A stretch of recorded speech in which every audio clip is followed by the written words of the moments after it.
Estátua da Liberdade partiu. A viagem está muito tranquila. Vamos chegar logo. E não era essa a Estátua da Liberdade. É outra. Vamos tentar de novo. Estátua da Liberdade partiu. Parece que agora estamos indo na direção certa. Chegamos. Agora sim, vamos começar. Olha aqui, eu começo hoje, né? Impressionado com a inserção do Taquinho na mídia, com artigos que ele andou espalhando. Quer dizer, um artigo que ele espalhou muito, cujo título tem lá ambiente, possibilidade de guerra civil no Brasil. Eustáquio, depois que você mudou aí, Eustáquio andou se mudando. Bom dia, Eustáquio. Bom dia, Luciana. Bom dia, Rocha. Ele andou se mudando, despirocou de vez, Eustáquio. Não, é porque, assim, o novo apartamento meu, eu tenho uma vista mais ampla, um horizonte mais amplo. Então, agora, eu enxergo mais longe, entendeu? Sei. E o que a gente vê é que os coronéis, os militares, estão cada vez mais fortes, ameaçando, Braga Neto jogando pesado. Então, assim, isso eu já estou vendo, assim, é um clima de guerra civil. Por enquanto, é uma guerra civil fria, né? Porque tem guerra civil quente e guerra civil fria. Então, nós estamos no início de uma guerra civil fria, mas que pode se transformar numa guerra civil quente. Ô, Taquinho, qual foi a guerra civil fria que já aconteceu? Quais os exemplos? Tem muitos. Por exemplo, nos Estados Unidos, lá, com a invasão do Congresso lá, é uma guerra civil que começou a ficar quente. E aí Taquinho, aquilo ali é uma turba ali, um bando de cara que ficaram fazendo selfie dentro do Congresso. Qual é, cara? Que guerra civil, porra? Uma turba, tá todo mundo preso, no dia seguinte todo mundo tinha perdido o emprego. Porra! Não, nós vamos fazer uma revisão bibliográfica para a próxima live, na semana que vem, das guerras civis frias, tá? E aí eu trago uma revisão bibliográfica na próxima sessão. Pô, eu crente que era a Guerra Civil Espanhola. Você não parece mais realmente um velho comunista. Pô, exemplo de guerra civil no Ocidente é a Guerra Civil Espanhola. Acabou. O resto é piada. Não, a Guerra de Secessão dos Estados Unidos é guerra civil. Tá bom, mas o que mais? Você era azul diante. Olha, você sabe que a Espanha... A Comuna de Paris que fez... mas você está cada vez... Você viu como é que é difícil pensar? É difícil pensar. Está indo lá atrás, né? Porra, a Guerra Civil Espanhola... A Espanha é um dos países que tem a maior quantidade de covas coletivas no mundo por causa da Guerra Civil Espanhola. Tem um mapa da Espanha, você acha na internet, marcando onde tem covas coletivas, é o país inteiro. A Guerra Civil Espanhola teve um momento que a esquerda parou a guerra para se matar, para depois continuar guerreando com a direita. Os anarquistas... Os anarquistas e os comunistas. Mas, olha, essa coisa de guerra civil, Taquinho, eu estou dizendo, eu falo brincadeira, né? Mas você exagerou na dose, está acompanhado. Mas eu vou tentar dar um exemplo. Estão juntos. Deixa eu tentar dar um exemplo de guerra civil fria. É o seguinte, você vai na Espanha... Não, sabe o que é? É só acontecer em Curitiba que é fria. Basta acontecer no inverno em Curitiba que a guerra civil é fria, porra. Isso aí está resolvido.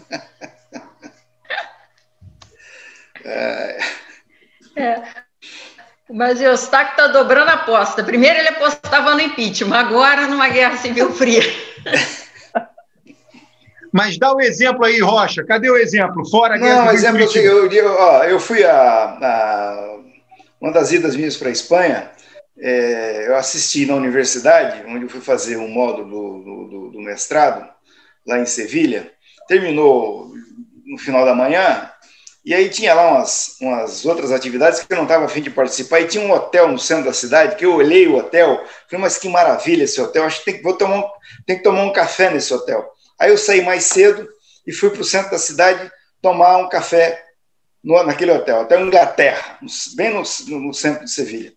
E aí entrei, bacana o lugar, sentei numa mesinha e tinha umas 10 senhoras, que era um fim de tarde assim, as 10 senhoras sentadas tomando um chá da tarde. E eu pedi meu café, e estou ali tomando meu cafezinho e tal, e toco o telefone. Eu conversei com alguém do Brasil que tinha me ligado, aí, na hora que eu terminei de falar, uma delas virou para mim e perguntou: o senhor é brasileiro? Eu falei: sou brasileiro. Ah, o que está fazendo aqui em Sevilha? Não, eu vim aqui para fazer um módulo do meu mestrado, e hoje tinha uma palestra aí das autoridades espanholas, eu saí mais cedo, assisti a palestra e vim para cá. Mas que palestra de quem? Ah, do Zapatero. O Zapatero estava aqui em Sevilha hoje? O Zapatero. Ele e o ex-primeiro-ministro,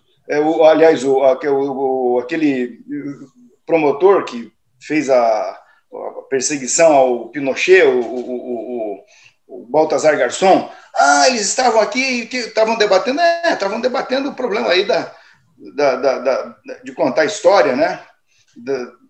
Da guerra, da confusão que teve aqui e tal, porque tem muita gente que morreu e não sabe onde está enterrado, tem avô que não sabe onde está o neto. Então, o debate era sobre isso lá, essa lei aí, a lei que nós tivemos aqui no Brasil, né? Aquela lei que dá acesso à informação, para as pessoas saberem a questão dos presos e tal. Rapaz, começou uma confusão entre as velhinhas. Você não faz ideia. O bate-boca que se estabeleceu, uma dizendo assim, ó, isso aí tem que esquecer, acabou, o passado é passado, ninguém pode mexer no passado. E aí a outra falou assim: não, senhora, o neto tem que saber quem é o avô dele, nós temos que dar essa oportunidade. E, olha, é impossível na Espanha você tocar nesse assunto de maneira civilizada, eles vão para a porrada, certo? Então a guerra civil continua. Certo? Porque só que sem armas, entendeu? É uma guerra civil fria. Vocês viram que no jogo... Muito bem. Você viu que na Eurocopa, quando teve o jogo Espanha e Itália, todo mundo chamou a atenção disso, que os italianos cantaram o hino, toda a seleção italiana cantou, os espanhóis, ninguém cantou o hino da Espanha. Ninguém. Porque é o seguinte, isso é insuperável na Espanha. Você pega agora, tem um governo, que é o governo socialista, mas na base do governo socialista, dando apoio e viabilizando o governo, está o Podemos, que é uma federação de partidos, né, inclusive o Partido Comunista participa disso, certo? E no governo não tem consenso sobre esse tema, não tem consenso sobre a questão do LGBT, não tem sobre várias coisas, porque e a Catalunha, né, Rocha? Aí tem a questão... Catalunha. Então, assim, na seleção Espanha, tem muita gente da Catalunha. Como é que vai cantar um hino que é da Espanha, que é contra a Catalunha? Aí não é só isso, é que tem gente republicano que quer acabar com a monarquia, então o cara não canta o hino, entendeu? Não é só na Catalunha, qualquer espanhol republicano não canta esse hino, porque esse hino é um hino vinculado à monarquia, e a guerra civil deu-se por quê? Porque o Franco bancou a monarquia, financiado pelo Hitler, né? Ô Rocha, eu vou propor a você a gente fazer um artigo sobre Guerra Fria e publicar na Ciência Política, lá com a Luciana. E vamos colocar como título do artigo Resposta ao Alberto Almeida. Deixa eu só aproveitar, tem um livro brilhante, um livro antigo, publicado na década de 40, só que é um clássico sobre a Espanha, dos antecedentes da Guerra Civil. Mas os antecedentes em que sentido? Os antecedentes sociais e econômicos, tá? O livro é absoluto. Gerald Brennan, The Spanish Labyrinth, o Labirinto Espanhol. Como era toda a estrutura de propriedade da Espanha, as divisões, como era a agricultura espanhola antes da Guerra Civil. O livro, o cara é um jornalista, mas o livro é absolutamente erudito e absolutamente brilhante. O Labirinto Espanhol, The Spanish Labyrinth. Bacana. Só colocar uma coisa mais nessa questão é o seguinte... Não, só uma coisa mais nessa questão é que eu acredito o seguinte: tem essas divisões todas, né, que impedem essa ideia muito nacionalista, mas por outro lado tem um civismo grande, né, entre os espanhóis. Por exemplo, quando você anda em Madrid, é impossível você andar pelas ruas de Madrid no domingo, você passa por aqueles portais, tem manifestação em todos eles, então é uma cidade que ferve, né, em termos de mobilização popular. Então não tem esse nacionalismo, até por causa dessas questões de de rachas entre eles, né, de falta dessa identidade nacional, mas em termos de civismo muito forte, participação. Tanto é que surgiu, da onde surgiu o Podemos, né? Uhum. Então, mas eu queria perguntar para a Luciana duas coisas, né, em relação à reforma política. Eu estava vendo hoje no jornal que parece que o voto impresso vai ser enterrado hoje, né? Eles vão dar um jeito de acabar com essa ideia. E a segunda coisa é a questão da legislação para retroceder aí os direitos da mulher com o fim da política de cotas e uma série de medidas que vão na contramão aí dos avanços, né, da revolução de gênero no Brasil. E eu sei que a Luciana está acompanhando bem isso, aí seria interessante, Luciana, você dar um panorama para a gente. Então, Eustáquio, tem três coisas que a gente pode falar em relação à reforma, né, que eu chamaria a atenção. Primeiro é isso que você falou, a ideia de que há uma força-tarefa para que se acabe já com a ideia do voto impresso, né, para que se encerre esse assunto, pelo menos para 22, então a ideia é que tem uma força que vai até sábado, né, de alguns parlamentares, alguns congressistas, estão se mobilizando no nível da comissão para que se encerre por ali essa discussão, para que nem passe da comissão. Tem essa coisa das mulheres, da representação das mulheres, que acabou que a relatora Renata Abreu tirou do parecer dela, né? Mas o que se propunha, né, que era a ideia de você ter 15% das vagas para as mulheres, e a ideia era acabar com a necessidade de ter 30% de vagas nas candidaturas, né? E você, então, garantir 15% entre as eleitas, né? Nem que fosse preciso para isso, você tirar um candidato homem eleito para colocar uma mulher no lugar dela. A grande discussão que se tinha era que 15% estava aquém do anseio de ser uma mudança, né? E por que se dizia que 15% estava aquém desse anseio de mudança? Porque você tem alguns relatórios, né, que mostram que 15% já é dado, as mulheres já conseguiram os 15%. Né? Então, esse ponto é um ponto ou seja, que você já tem essa porcentagem atingido, pelo que eu me lembro, era em 3 ou 4 assembleias legislativas, só do país inteiro, dos 27 estados, você não tinha esse patamar. Então, já era assim, partir do 15% não era uma questão importante. Então, o que aconteceu? Até um pouco até pressionada pela bancada feminina, acabou que a deputada Renata Abreu acabou tirando esse ponto do parecer. Né? Mas aí aconteceu a questão que nós estamos falando, que foi aprovado enquanto projeto de lei, né, no Senado, e agora vai para a Câmara, para apreciação da Câmara, a questão que o senador Ângelo Coronel já havia colocado um patamar que agora não é 15%, começa com 18%, né, mas que chega no 30% apenas em 2038. Então, a gente vai levar muito tempo para que a gente possa chegar até nesse patamar de 30%. E uma coisa que é importante dizer é o seguinte, tanto o parecer da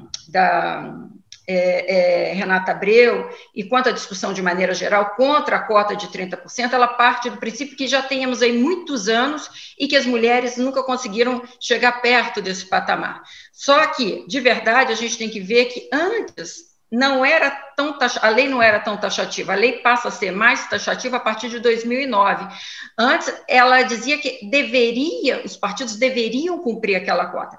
Ela só coloca como uma obrigatoriedade a partir de 2009. E se você vê os índices, a partir de 2010, o número de candidaturas de mulheres aumenta bastante. Um outro ponto que eu queria colocar, que eu acho que talvez seja um dos mais polêmicos agora, é a questão do distritão, né? Essa questão da votação do distritão apenas para 2022, porque seria como se um mecanismo de transposição do sistema proporcional que nós temos para o sistema proporcional misto. A gente pode até discutir o sistema proporcional misto, mas eu só queria manifestar que não faz sentido adotar o distritão em 22 para depois adotar o distrital misto a partir de 26, né? Porque você vai adotar um terceiro sistema para passar do primeiro para o segundo, não faz muito sentido. E uma última coisa que eu acho que é importante é, se a gente pensar que, aí volta ao relatório da Renata Abreu, que ela menciona até um texto do José Álvaro Moisés, de 2013, que fala do problema que o eleitor não sabe em quem vota, que ele vota em um candidato e vai para outro, como se fosse um grande transtorno. Na verdade, o argumento é válido, mas ele é alguma coisa, assim, que a gente pode pensar, alguma coisa extemporânea. Por que ele é alguma coisa extemporânea?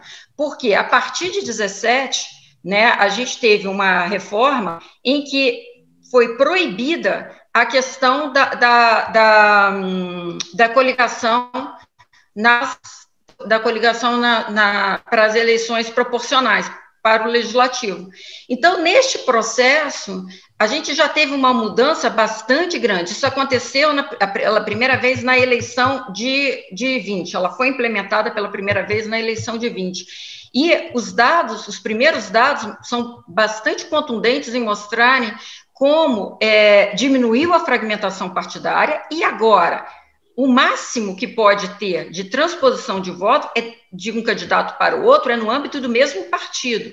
Então, só para vocês terem uma ideia, e assim eu termino a minha fala, em 2016, né, o número de Câmara dos Vereadores que tinham até 3 partidos, né, era de 4,71%, tá, do total de 5 mil no país inteiro. E esse número subiu. Isso, em 2016 era de 4,71, tá? Então, 2016, 4,71. Em 2020, esse número sobe para 28,35, ou seja, olha que aumento de concentração do número de partidos. E, esse número também sobe entre as câmaras de 4 a 6 partidos, e olha a redução drástica que aconteceu no número de câmaras, né, com mais de 7 partidos. O número era de 49,66 e caiu para 18,38. Ou seja, foi um caso de grande sucesso e que a gente não aplicou ainda para a eleição presidencial. Então, para a eleição nacional e para o governo de Estado. Eu acho que eu faço, a minha atitude, a minha postura é muito mais que a gente aplicasse isso agora para essa eleição do que a gente viesse com um distritão a essa altura do campeonato como trampolim. Mas olha, o distritão eu acho que não vai ser aprovado não. Agora, a federação de partidos é fácil aprovar. Então não vai ser aplicado. A federação de partidos já foi votada no Senado, falta votar na Câmara e não exige maioria constitucional. Então, ela vai ser votada e aprovada. Em relação a essa questão das mulheres aí, eu concordo plenamente. Eu acho que a gente tem que insistir. A democracia no Brasil tem 30 anos e a regra da inclusão de mulheres na política não tem 30 anos. E 30 anos na vida de um país é absolutamente nada, né? A gente tem muita pressa com essas coisas e tem que insistir. Eu acho que essa regra ela já é de 2009, ela é anterior a 2009, só que a obrigatoriedade de você colocar dinheiro na candidatura das mulheres é mais recente, certo? Então você começa a ter a concretização da regra quando você põe dinheiro, né? Eu vou voltar a dar o exemplo da última eleição aqui, o meu amigo Vagnoni, candidato a vereador, um belo dia na campanha, falou assim: Rocha, está complicada a minha situação. Eu falei: por quê? Porque é o seguinte, tem mulheres negras que recebem dinheiro porque são mulheres e recebem dinheiro porque são negras, certo? E tem os candidatos negros que recebem mais dinheiro do que eu, porque são negros. Então é o seguinte, eu estou com menos dinheiro do que os caras. A campanha deles está muito bonita, está muito boa, e eu não sei não, acho que eu vou ficar de fora. E, no final das contas, se elegeram 2 mulheres, né, e uma delas negra e um negro. Né, e o Vanhone ficou em 5º lugar. E em 4º lugar na frente dele ficou outra mulher. Por quê? Porque se você colocar dinheiro, a coisa funciona. Não dá para você fazer uma regra para as mulheres, para dar cota para a mulher, sem você criar os meios para que elas possam disputar a eleição. Eu acho isso aí que tem que insistir, mas eu acho que é uma tendência da sociedade também, de mais mulheres nas políticas. Na última eleição que nós tivemos na OAB aqui, nós lançamos uma chapa de oposição contra os bolsonaristas que controlam a OAB aqui há 5 séculos. E aí nós criamos uma regra na nossa chapa de fazer uma chapa com 50% de mulheres, paridade na chapa. Tá? E conseguimos fazer uma chapa com 50% de mulheres. Aconteceu o quê? Na sequência, a OAB Federal mudou a regra e hoje é obrigatório a chapa ter 50% de mulheres e introduziram a regra de 30% de negros. Nós estamos agora montando chapa para disputar de novo. Mulher, tudo bem, a gente vai conseguir. Agora, conseguir 30% de negro no Paraná não vai ser fácil. Né? Então, mas tem que fazer, tem que insistir, porque senão você não consegue fazer a inclusão. Né? Aí tem que, mas no caso do partido político, acho que dinheiro, a cota de negro e dinheiro para a cota da mulher, isso sim tem o potencial de fazer mudar a política. Rocha, eu concordo de um modo geral com o que você falou. Agora, vamos só colocar algumas ponderações, né? Existem países que não são democráticos, por exemplo, a Arábia Saudita, que já tem mais mulher na política do que o Brasil. E existem outros países da América Latina que têm menos tradição democrática que o Brasil, que tem muito mais mulher na política. Né? Então, assim, o problema é que não é tanto que a nossa democracia é jovem. Existem países que com democracia mais jovem do que a do Brasil, ou que não são democráticos, que tem... Rocha, o Afeganistão, com o Talibã, tem mais mulher na política do que o Moçambique, Ruanda, tem 60% de mulheres no parlamento. Né? Então, assim, a situação do Brasil é uma vergonha. E como nós discutimos na live ontem, discutimos déficit demográfico de gênero com a Clara Araújo, é o seguinte, daqui a 6 meses, nós vamos completar 90 anos do direito de voto do Brasil.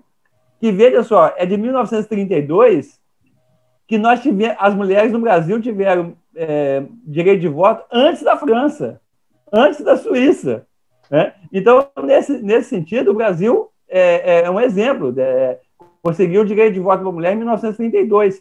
Mas, na inserção da mulher na política, nós estamos extremamente atrasados. E o que se protesta, isso que a Luciana falou no início, é que a gente não pode aceitar esse ritmo lento, porque senão a gente só vai conseguir paridade no século que vem. E isso é inaceitável, entendeu? Então, nós temos de acelerar esse processo.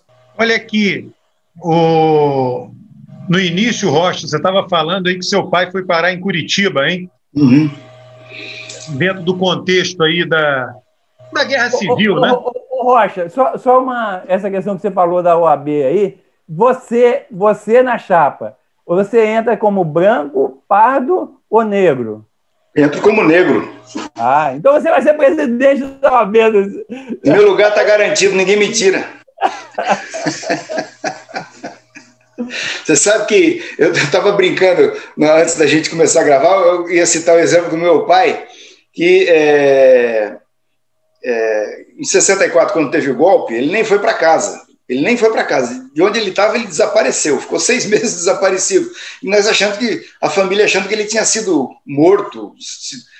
Saiu até notícia em jornal de que ele tinha sido morto e tal. Depois de 6 meses, recebeu uma notícia de que ele estava bem, estava vivo. Né? Ele foi parar bem longe de Curitiba, porque eles queriam pegá-lo. Ele era presidente do Sindicato das Indústrias Químicas de Curitiba e suplente de vereador pelo PTB. Aí eu perguntava para ele o seguinte, ele contava essa história, eu falei, vem cá, me explica uma coisa, por que você veio para Curitiba? Você é nordestino, preto, comunista, ateu, sindicalista, que diabo você vai fazer em Curitiba? Tudo que você não se encaixa no perfil de Curitiba de 1950, né? Uma cidade branca, de gente conservadora, reacionária, entendeu? Muito preconceito contra negro, contra nordestino. Aí o cara veio para cá e falou, me explica essa situação. Ele dava risada, não tinha jeito, eu tinha que ir para algum lugar porque a gente estava passando fome no Nordeste. É o tipo do anjo torto, né, do Carlos Drummond de Andrade. Né? É engraçado porque ele veio para cá e depois teve o golpe, ele foi embora, ficou longe de Curitiba de 64 a 79, quando ele retornou anistiado. Aí quando ele retornou, ele já era um comunista importante, ele tinha sido do Comitê Central do Partido Comunista Brasileiro muitos anos, e tinha se tornado, depois dos 50 anos, o cara virou artista plástico, e virou um grande artista plástico, não foi pouca coisa, entendeu?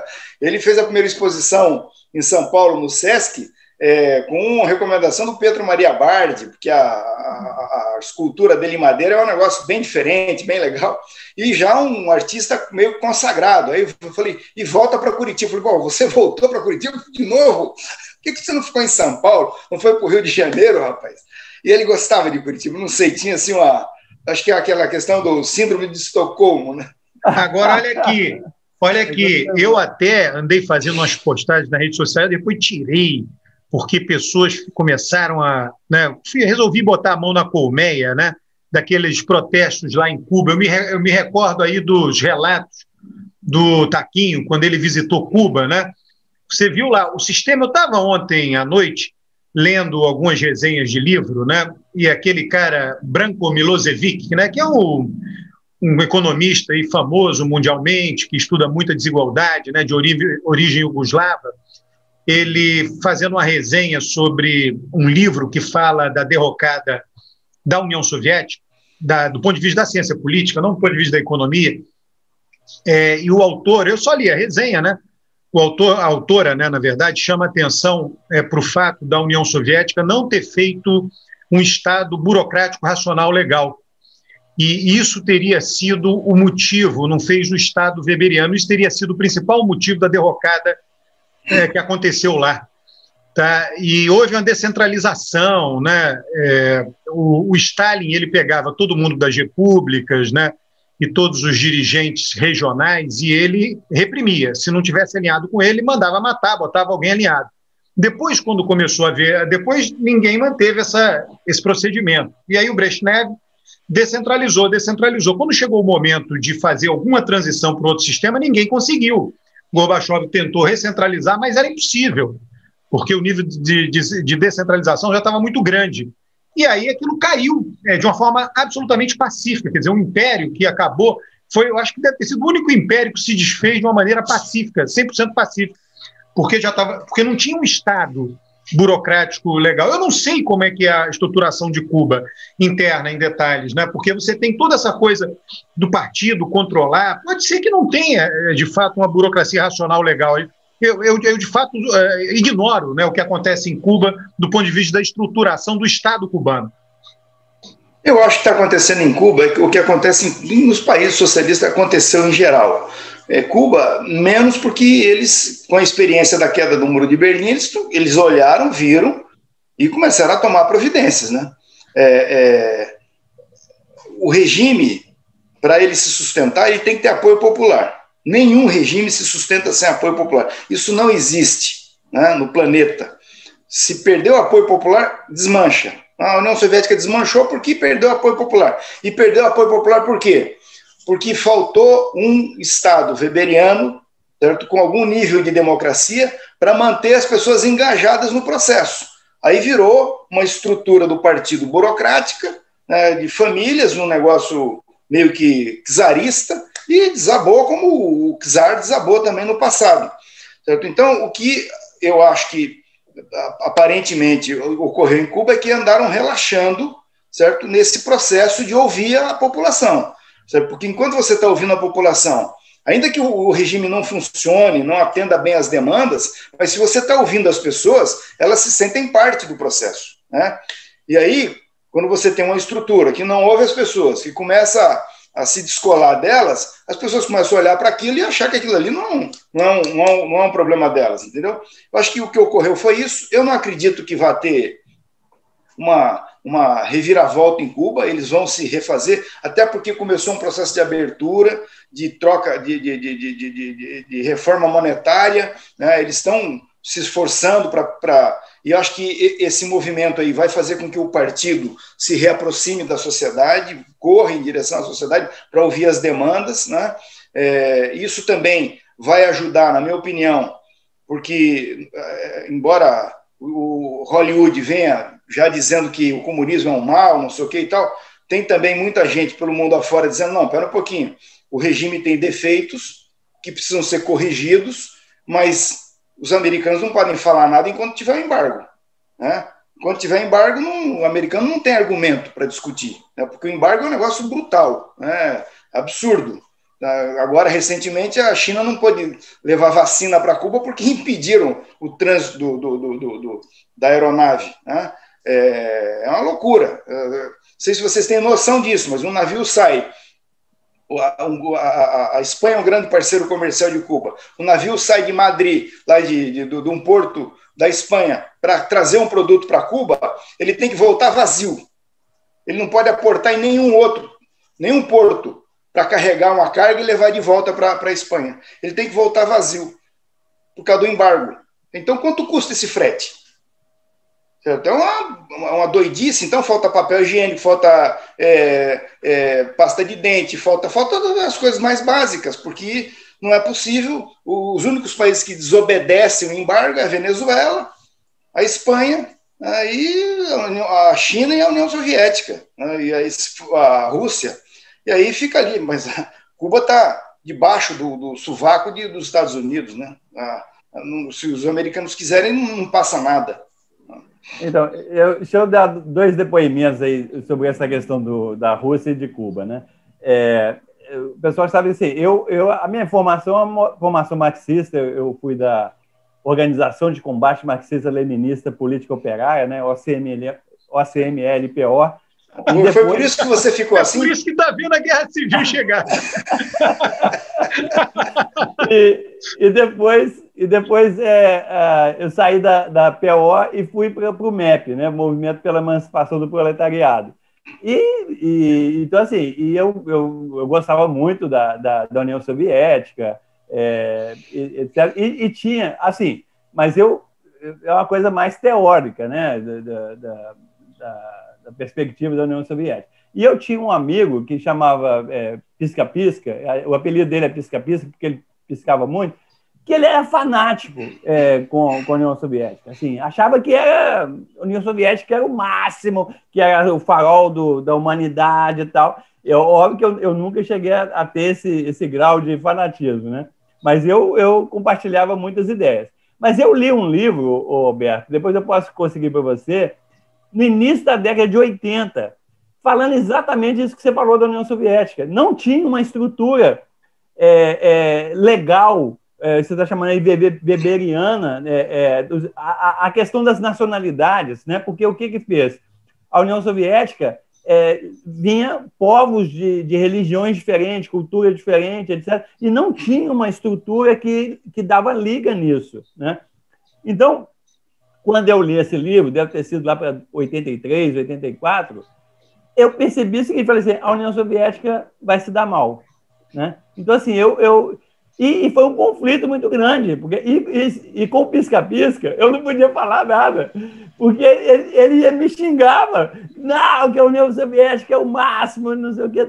E aí, quando a União Soviética caiu, né, eu falei assim, tá vendo? Ó, o pessoal tem razão, o pessoal, a análise política é uma coisa muito importante, né?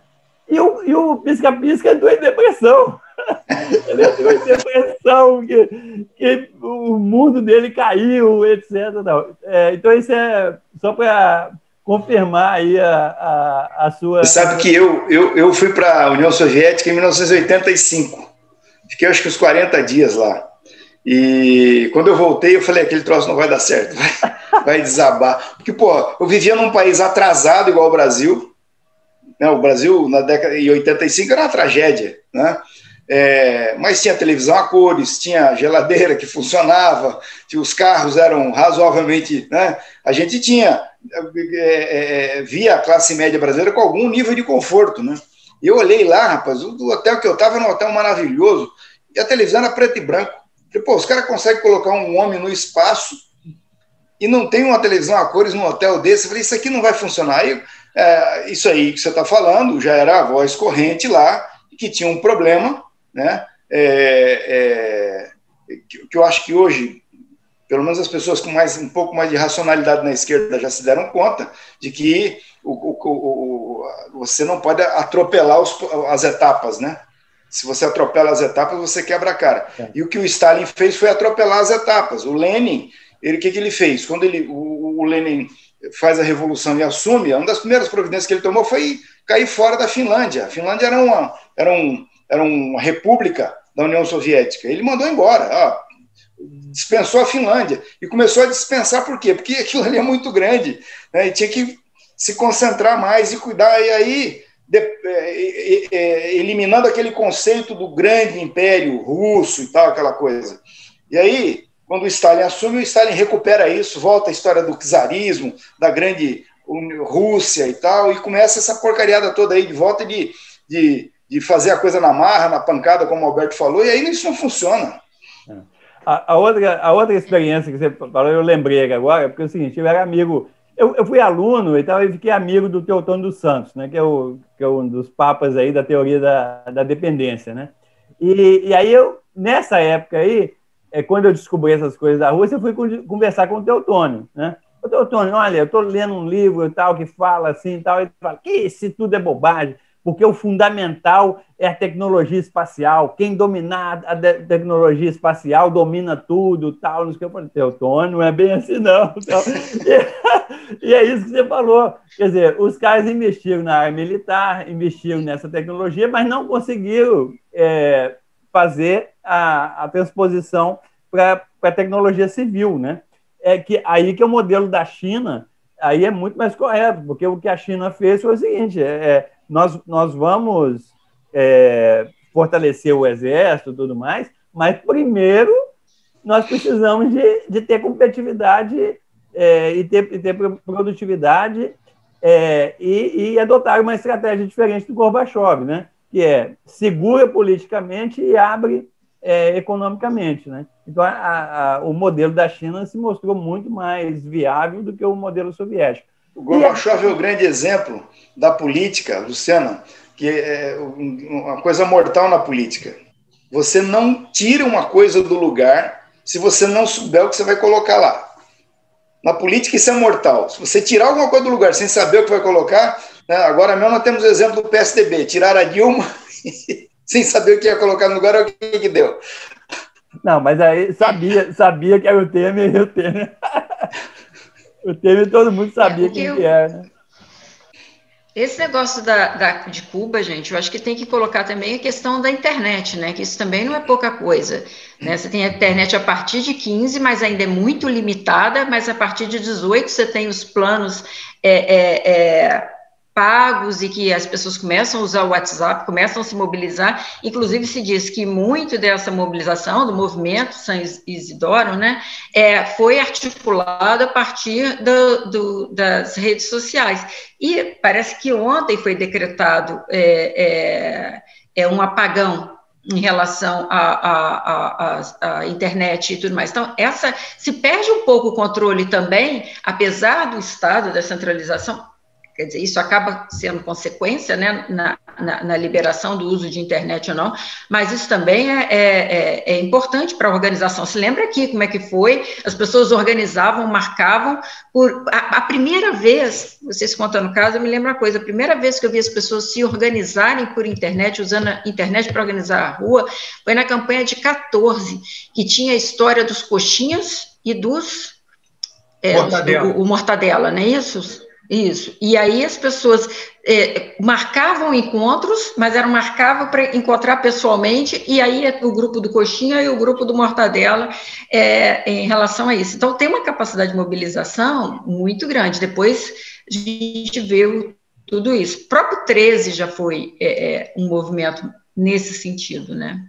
Então, as redes sociais também têm um peso. Eu só quero dizer para você o seguinte, eu só discuto Cuba nesses ambientes assim, quando tem pessoas que convergem para a racionalidade. Com um adversário ideológico, eu não discuto Cuba. Porque eu vou ficar discutindo Cuba com alguém, certo? Que esquece que o Brasil tem... Quantos Cuba tem dentro do Brasil? Que a gente está aí na nossa cara e não se toma providência. O cara quer resolver o problema de Cuba. Eu digo, meu amigo, é o seguinte, o dia que você resolver o problema das Cubas que tem dentro do Brasil, que não são poucas, aí nós vamos discutir isso. Então, porque aí entra a questão ideológica, que é pura sacanagem, né? Ninguém raciocina, ninguém racionaliza nada, né? Nem que durante todo o regime militar o Brasil votou contra as tentativas de intervenção dos Estados Unidos em Cuba, né? Os militares sempre se aliaram contra as investidas dos Estados Unidos em Cuba, né? E eles esquecem isso, porque a ideia da autonomia, da livre organização, da autonomia dos povos, que é um princípio fundamental, vira um lixo na boca desse povo, né? Agora eu vou recorrer. Tem de fazer uma discussão de Cuba do ponto de vista da esquerda, quer dizer, como avançar tanto socialmente como politicamente em Cuba. Então, agora, discutir com a direita não tem nem jeito. Deixa eu levantar uma bola para você. Você pega aí a União Soviética, a queda da União Soviética, a revolução foi em 17. Vamos arredondar, 1920. A queda aconteceu 70 anos depois, né? Porque quem nasceu ali, você vai ter uma geração depois que não tem nenhum compromisso com aquilo, entendeu? Você tem toda a coisa da revolução, melhorou, industrializou, então tem pessoas que foram formadas ali. Mas as pessoas mais jovens, não tem nenhuma ligação afetiva com aquele regime que foi fundado ali. É curioso, Cuba nasceu em 1960, vamos arredondar também, 1960, né? E quando for dar aí os 70 anos, né, para tentar fazer um paralelo com a coisa da União Soviética, daqui a 10 anos, quer dizer, em 2030, né?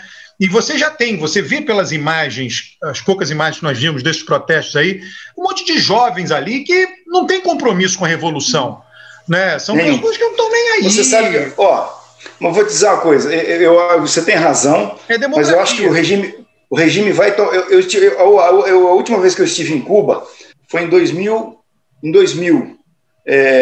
e nós fomos recebidos pelo Fidel Castro, lá no Palácio.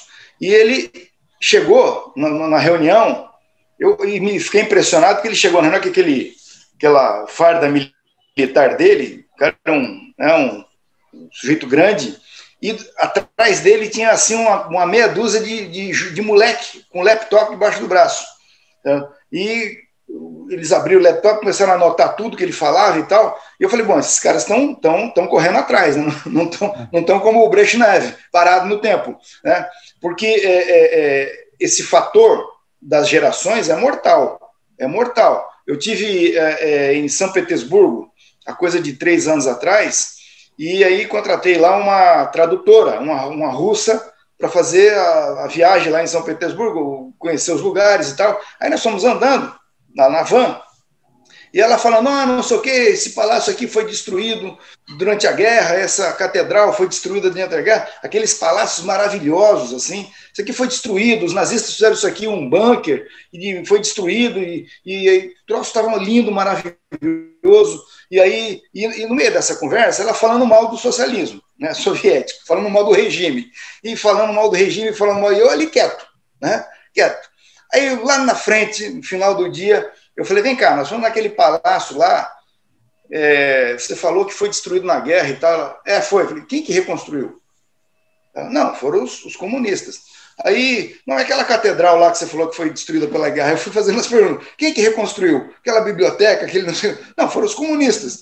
Eu falei, você mora em casa própria? Ela mora, eu tenho um apartamento meu. E quem construiu o teu apartamento? Não, foram os comunistas. E como é que você comprou esse apartamento? Não, quando terminou o regime ficou para mim. Eu falei, escuta aqui, você o dia inteiro só falou mal dos comunistas, você não acha que você tem que reconhecer que tem algum mérito? Mas aí é jovem e não reconhece, não vai ter isso, porque não tem Ele não tem afeto com relação. Isso tudo que você falou é racionalidade. A racionalidade, tudo bem, ela reconhece tudo, mas não tem afeto com o sistema.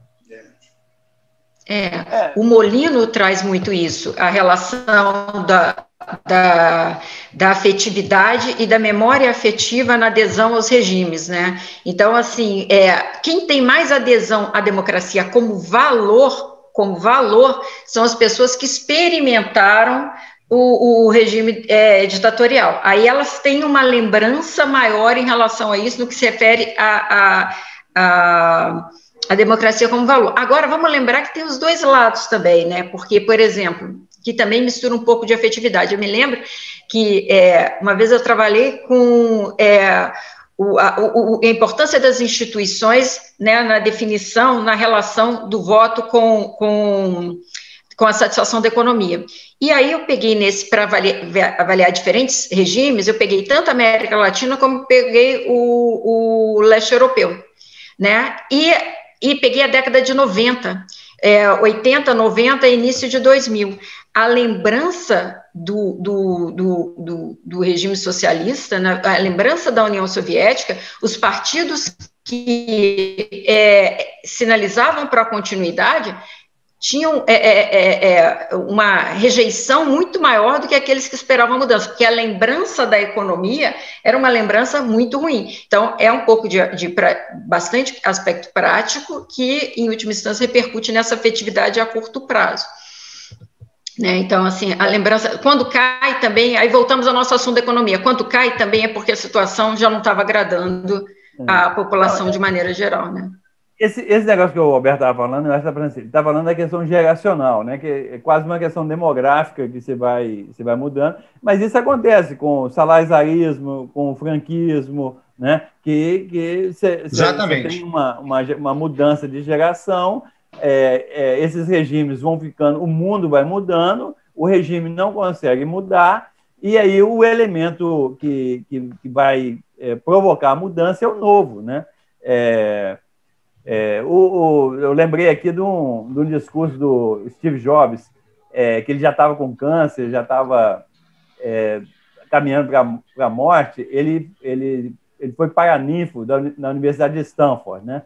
Isso é muito significativo, porque é o seguinte, não sei se você sabe a história do Steve Jobs, né? Que ele foi adotado, né? Ele é filho de uma americana com um sírio, tá? E aí os pais da moça, da mãe dele, queriam que ela abortasse, tá? E ela não quis abortar. Aí ele falou assim, então o menino vai nascer, mas nós vamos doar o menino, tá? E aí escolheram um casal para adotar o Steve Jobs. Só que o casal queria uma menina. Aí, quando nasceu o menino, eles desistiram do menino. Aí arranjaram outro casal, que é o casal Jobs, e adotaram o Steve Jobs, né? E a cláusula, essas coisas bem de americano, a cláusula é o seguinte, nós vamos doar, vamos adotar o menino, mas vocês são obrigados, os pais adotivos, a colocar ele na universidade, porque a universidade dos Estados Unidos é muito cara, né? Então, isso era uma cláusula da adoção, né? Colocar o menino na universidade. E aí o Steve Jobs foi para Stanford, nas melhores universidades americanas, né? E abandonou a universidade para criar a Apple, né? Virar um dos homens mais ricos do mundo. Então, e aí ele foi chamado para ser paraninfo. E ele já estava com câncer. E aí ele falou que a morte, eu acho muito bonito, é um discurso maravilhoso. Ele fala assim, a morte é a renovação da vida, né? O novo vem a função disso. Então, essa questão da geração é isso, entendeu? Você tem a morte vai renovando, porque se tem gente que acha assim, eu quero ser imortal. Se todo mundo fosse imortal, não tinha renovação. Agora, faz isso. No passado isso era mais lento, né, Eustáquio? No passado era mais lento. Agora você põe a internet no meio, a velocidade dos acontecimentos. Eu tenho falado muito, até falei esses dias, o presidente Lula falou, eu estou assustado com a velocidade das coisas, porque dias atrás alguém me ligou para gravar o Juca Kfouri pediu para que eu gravasse uma fala de 1 minuto, de uma pergunta para o desembargador de Porto Alegre, que havia dado aquela liminar para soltar o Lula. E eu fiquei na Polícia Federal naquele dia, o Lula não foi solto e tal, então o programa era sobre isso, aí eu gravei um. Mas eu fiquei pensando o seguinte, rapaz, esse episódio aconteceu ontem. Ontem. O Lula estava preso aqui em Curitiba ontem. E o juiz deu a liminar e não foi cumprida ontem. Olha a velocidade com que as coisas estão acontecendo.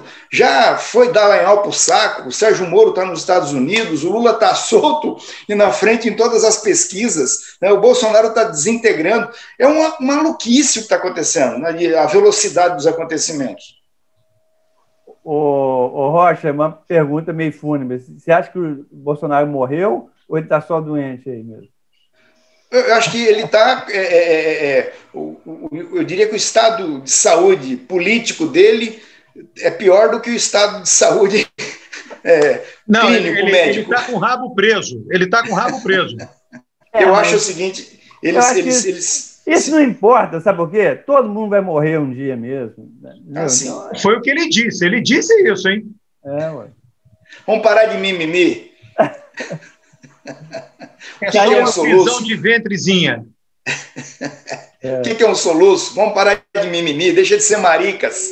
É o seguinte, esses caras entraram no Arataca, que eles agora estão se dando conta, né? Agora, essa semana, ontem, o depoimento daquele cidadão lá, certo? Aumentou para 6 o número de militares envolvidos na suposta falcatrua da compra de vacina. O que é mais interessante é o seguinte, uma coisa é um ministro negociando com o presidente de uma Pfizer.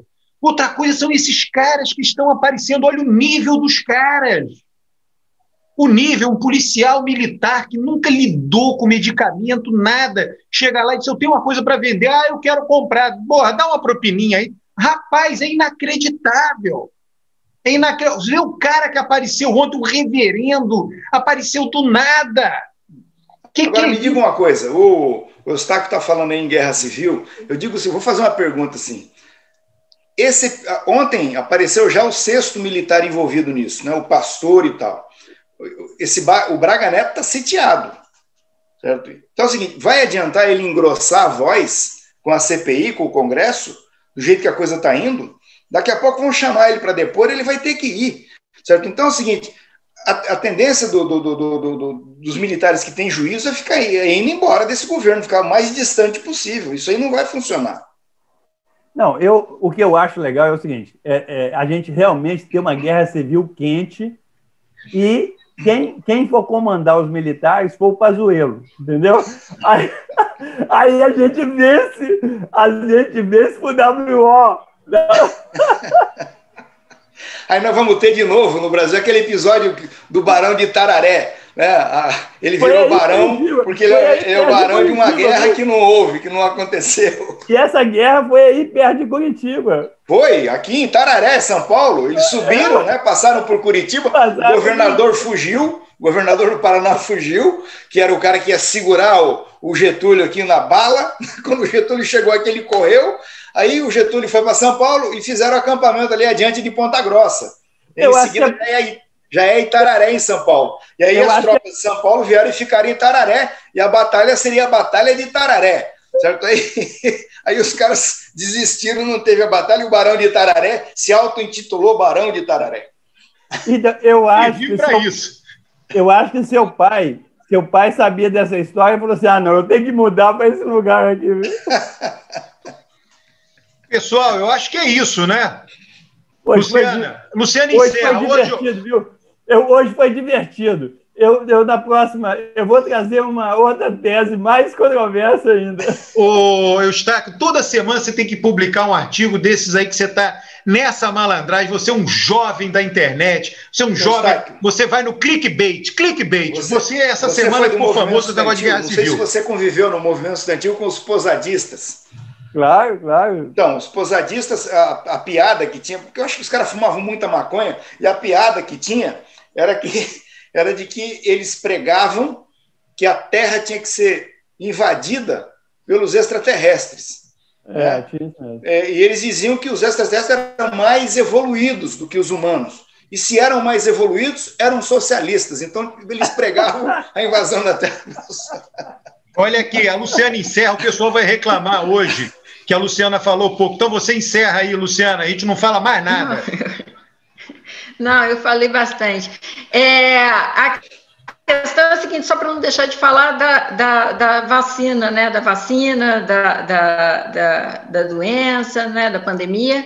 O número de mortes continua caindo, o número de vacinados continua subindo, e a esperança que a gente possa se livrar mais cedo ou mais tarde dessa doença é o que a gente vai continuar seguindo.